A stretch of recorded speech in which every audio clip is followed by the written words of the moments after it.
2, 1, top. Ouais, c'est parti pour le prologue après, avant le début d'une belle semaine. Le premier coup de sang avant les grosses étapes qui vont arriver par la suite et un prologue quand même assez dur. On l'a repéré hier et pas mal de coups de cul qui vont bien casser les jambes. Sur un prologue, on le dit souvent, on ne gagne pas une transmaurienne vanoise, par contre on peut la perdre, une casse, une chute, une crevaison, et là c'est tous les espoirs des 5 jours qui s'envolent en quelques minutes. Cette année, bien, la course est classée UCI, donc on va retrouver un gros plateau international, nos meilleurs Français confrontés aux meilleurs cyclistes internationaux. Et ben c'est parti, let's go. Duo mixte, notre première course à tous les deux. Donc on va voir ce que ça donne, le but c'est de s'amuser déjà, ça sera déjà pas mal. Le plus grand domaine cyclable du monde accueille la plus belle des courses de VTT. Ne cherchez pas, ça ne peut être que dans les Alpes françaises, en Haute-Maurienne vanoise. Voici rien que pour vos yeux, l'admirable Transmaurienne 2017.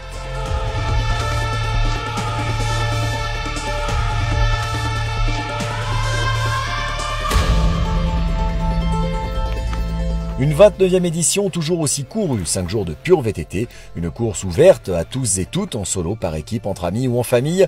Tous les plaisirs sont dans la Transmo.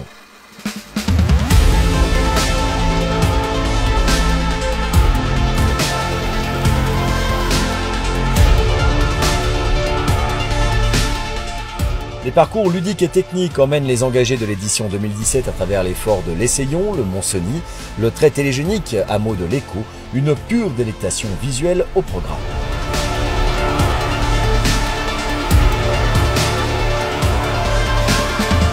Une boucle de 9 km autour du village et des forts d'Ossois. Nos caméras ont entraîné leurs objectifs aux plus beaux endroits du parcours. Séquence admiration.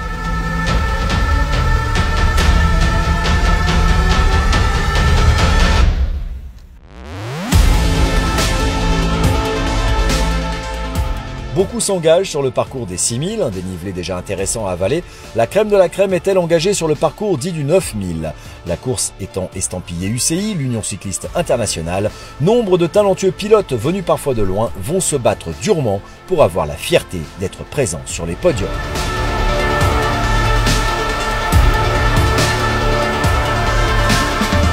On ne peut pas gagner la course via le prologue, une boucle courte et explosive, mais on peut perdre beaucoup en cas de casse mécanique notamment, autant dire qu'il ne s'agit pas que d'une mise en jambe.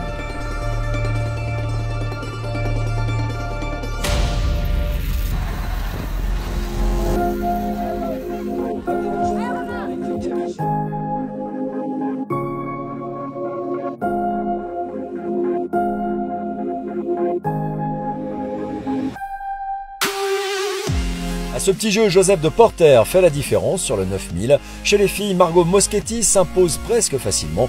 Le plus dur est loin d'être fait, le plus dur n'étant pas de devenir leader, mais de conserver sa place de leader. To stay in the top 10 or to stay in the top 3 is really difficult. If you maybe you're a really good sprinter for today, you can do it on a podium, but tomorrow it will be difficult to be on the podium. Bah oui, on est toujours content de gagner. Après, voilà, on verra les prochaines étapes. C'est le plus dur, c'est les 4 jours à venir. Dès que je prends le départ, c'est pour me donner au maximum. Donc, dès que j'ai un dossard, j'y vais, quoi. Voilà, ça fait plaisir d'avoir le maillot jaune sur les épaules. On verra. Voilà, c'est vraiment sympa. C'est la première fois que je l'ai, que j'arrive à le récupérer. Donc, c'est vraiment une super chose. Ainsi se clôt cette première journée sur les tracés de la Transmaurienne 2017. Rendez-vous ces 4 prochains jours pour 4 étapes qui s'annoncent d'ores et déjà formidables.